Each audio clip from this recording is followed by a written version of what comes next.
Salut à tous, on se retrouve pour une nouvelle vidéo et c'est WW Fan. Donc aujourd'hui on va faire les résultats de Raw du 10 août 2020. Donc les commentateurs sont Tom Phillips, Byron Saxton et Samoa Joe. Le show s'ouvre sur un hommage à Kamala.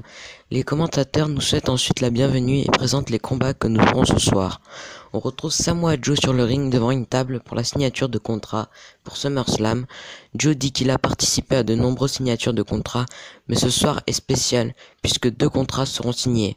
L'un d'eux officialisera le début de la carrière de catcheur de Dominic.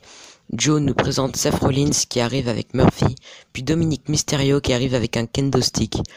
Rollins dit que Dominic a l'air d'avoir peur. Joe prend le kendo stick et dit qu'il s'assurera que tout se passe bien. Rollins demande s'il trouve ça drôle. Joe répond que non. C'est plutôt triste. Il devrait regarder Seth freaking Rollins, mais il voit un homme qui a été emporté par ses émotions. Il est également triste que c'est ce que Rollins a voulu lui faire lundi dernier. C'est aussi triste que Rollins veuille se battre contre un homme non entraîné. Rollins dit qu'il a donné le choix à Rey Mysterio, à Dominic, à Aleister Black, et Joe aussi peut faire un choix. Celui qui n'a pas eu de choix est justement Seth freaking Rollins. Il a été forcé d'être dans cette situation. Il a essayé de rester burning out, mais il a été abandonné. Il doit faire des sacrifices pour le bien de tous, et il n'a pas le choix. Rollins demande quand Dominic et tout le monde arrêteront de l'oppresser. Dominic dit que ça n'arrivera pas. Aleister Black et son père ne sont plus les mêmes. Rollins gâche la vie d'homme bien. Rollins prétend faire le bien, mais il ne pense qu'à lui. Rollins dit que Dominic n'est pas reconnaissant. Dominic est sur le point de réaliser son rêve d'avoir une carrière de catcheur grâce à lui. Il devrait le remercier. Dominic dit que c'était son rêve, mais son rêve est maintenant de lui botter le cul à SummerSlam. Rollins commence à rigoler et dit qu'on sait tous que Dominic ne pourra pas tenir 10 secondes dans un combat normal contre lui. Il est le meilleur catcheur de sa génération. Il va lui faire une faveur. Puisque Dominic semble aimer son kendo stick, alors à SummerSlam, il peut l'amener ou n'importe quelle autre arme du genre. Rollins dit qu'il veut que Dominic ait toutes les chances de son côté, comme ça lui et sa famille n'auront aucune excuse alors que sa carrière sera terminée avant qu'elle ne commence. Les deux signent le contrat et Dominic signe son contrat de catcheur. Rollins félicite Dominic et lui dit de quitter le ring et prendre des notes pendant qu'il va affronter Humberto Carrillo pour voir ce qu'il attend à SummerSlam. De retour suite à la pause, le combat commence. Donc c'est un match simple. Seth Rollins accompagné de Murphy contre Humberto Carrillo accompagné de Dominic. À la fin du combat, Murphy va intervenir, mais Dominic le frappe avec son kendo stick. Rollins en profite pour éviter un saut de Carrillo et lui fait une powerbomb pour enchaîner avec son stomp pour le compte de 3. Donc le gagnant est Seth Rollins. Après le combat, Murphy en profite pour attaquer Dominic alors qu'il regardait Rollins. Murphy l'amène sur le ring pour qu'il l'attaque à 2 contre 1. Rollins prend le kendo stick et frappe Dominic à de nombreuses reprises. Murphy attaque Dominic dans les cordes et Rollins le frappe encore avec son kendo stick. Alors qu'il en profite pour saluer Rey Mysterio qui doit regarder de chez lui. Murphy et Rollins enchaînent les coups de kendo sur son dos et son ventre. De retour, on présente une vidéo des événements liés au clan Retribution. Le clan de Zelina Vega arrive sur le ring. Vega dit que depuis une semaine, on lui demande pourquoi elle a empoisonné Montez Ford. Il semble que tout le monde a oublié la présomption d'innocence. Bianca Belair ferait mieux d'être gardée sous contrôle. Elle n'a rien à voir avec l'empoisonnement. Mais Garza et Andrade auront tout à voir avec la défaite des Street Profits à SummerSlam. Donc c'est un match simple. Andrade accompagné de Zelina Vega et Angel Garza contre Angelo Dawkins. À la fin du combat, Vega veut distraire Dawkins, mais Bianca Belair arrive, la pousse au sol. Dawkins en profite pour faire son spinebuster sur Andrade pour le compte de 3. Donc le gagnant est Angelo Dawkins. De retour, le combat est déjà commencé. Donc c'est un match simple. Zelina Vega accompagnée d'Andrade et Angel Garza contre Bianca Belair accompagnée d'Angelo Dawkins. À la fin du combat, Belair fait une powerbomb à Vega et la pousse contre le coin pour enchaîner avec son KOD pour le compte de 3. Donc la gagnante est Bianca Belair. Après le combat, Shirley félicite Belair pour sa victoire mais lui demande ses commentaires sur l'empoisonnement de Montez Ford.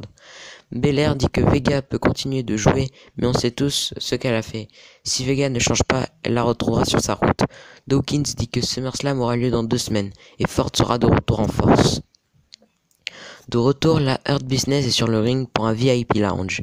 MVP dit qu'il s'agit d'un épisode différent de d'habitude puisque, pour une fois, on ne fête rien ce soir. Et il l'avait bien dit qu'il y avait de la conspiration dans l'air. Des choses mystérieuses arrivent en coulisses et les lumières s'éteignent pendant son combat. Comment remporter un combat dans ces conditions? Apollo Crews ne l'a jamais battu. L'éclairage l'a battu. C'est la seule façon qu'a Crews de le battre. Alors Apollo Crews arrive sur la scène et demande si MVP est sérieux. MVP n'assume rien. MVP lui demande s'il assume d'avoir raté autant de shows. Crews dit qu'aujourd'hui il est là et qu'il est avec la nouvelle ceinture des États-Unis que MVP a payé. MVP dit que c'est le problème de Crews.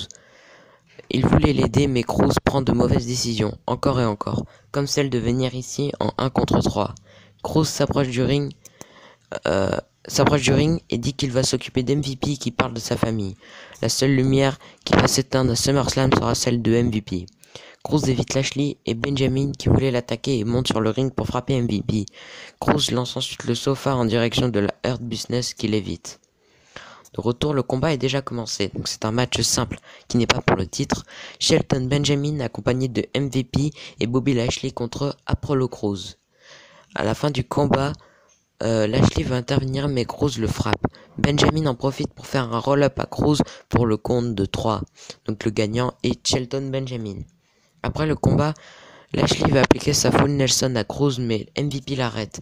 MVP dit à Lashley de le garder en santé comme il veut l'affronter à SummerSlam. Crews réussit à reprendre le contrôle et porte un coup de pied à MVP avant de prendre la fuite. Les commentateurs annoncent qu'un bloc de béton a été lancé contre une vitre du Performance Center. Dans une vidéo, on voit Rétribution alors qu'il casse la fameuse avant de prendre la fuite. De retour en coulisses, Sarah est avec Mickie James pour une grande annonce. Mickie dit qu'elle est heureuse d'être de retour pour diriger les vestiaires. Si les filles croient qu'elle n'a pas d'objectif, c'est une erreur. Lana et Natalya arrivent en rigolant. Lana demande comment elle pense gérer la division sans compte TikTok. Oui, Mickie est une bonne catcheuse, mais Natalya est la meilleure. Natalya dit qu'elle est la plus importante. Lana dit qu'elle est la botte, meilleure de tous les temps. James dit que Natalya a travaillé si dur. En profitant de sa famille, elles se reverront la semaine prochaine. On présente des vidéos de Raw Underground lundi dernier. En coulisses, Ivar discute avec Demi Burnett de Bash lors de ses performances. Eric arrive et demande où il était. Alexander et Ricochet arrivent en disant qu'il doit se préparer pour son combat. De retour, les catcheurs arrivent. Donc c'est un 8-man tag team match. Akira Tozawa et ses ninjas contre Cedric Alexander, Ricochet et Viking Raiders. À la fin du combat, Tozawa sacrifie ses ninjas dans l'action et il décide finalement de partir avec un ninja qui refuse de se battre. Les Viking Raiders font un Viking Experience sur un ninja pour le compte de 3. Donc les gagnants sont Cedric Alexander, Ricochet et les Viking Raiders. Après le combat, le ninja fait un roll-up à Tozawa pour le compte de 3 et devenir le nouveau champion 24/7 alors qu'on découvre qu'il s'agissait de R-Truth. En coulisses, Charlie est avec Drew McIntyre et lui demande s'il maintient toujours ses paroles envers Randy Orton. McIntyre dit que oui, il le pensait. Orton ne veut pas aider les jeunes et bat des légendes pour se préserver. Orton veut rester au top de la WWE autant qu'il le peut. McIntyre dit qu'il va lui prendre le flambeau des mains et le frapper aussi fort qu'il le peut. Orton va découvrir que le futur lui est passé dessus. Charlie demande ce qui va arriver si Owens gagne ce soir contre Orton. McIntyre dit que c'est le cas, lui et Owens devront discuter au sujet du futur de Raw. De retour, les catcheuses arrivent. Royce dit que c'est beau, le Riot Squad est de retour, meilleur que jamais. Kay dit que la personnalité de Riot change aussi vite que la couleur de ses cheveux. Royce dit que pendant qu'elle jouait les Drama Queens, les Iconics géraient leur futur. Donc c'est un match simple. Liv Morgan accompagné de Ruby Riott contre Peyton Royce accompagné de Billie Kay. À la fin du combat, Morgan se fait distraire par Ruby qui voulait repousser Billie du tablier. Royce en profite pour frapper Morgan et lui fait son finisher pour le compte de 3. Donc la gagnante est Peyton Royce. Après le combat, Morgan ne comprend pas pourquoi Riott est intervenue alors qu'elle n'a pas vu Kay.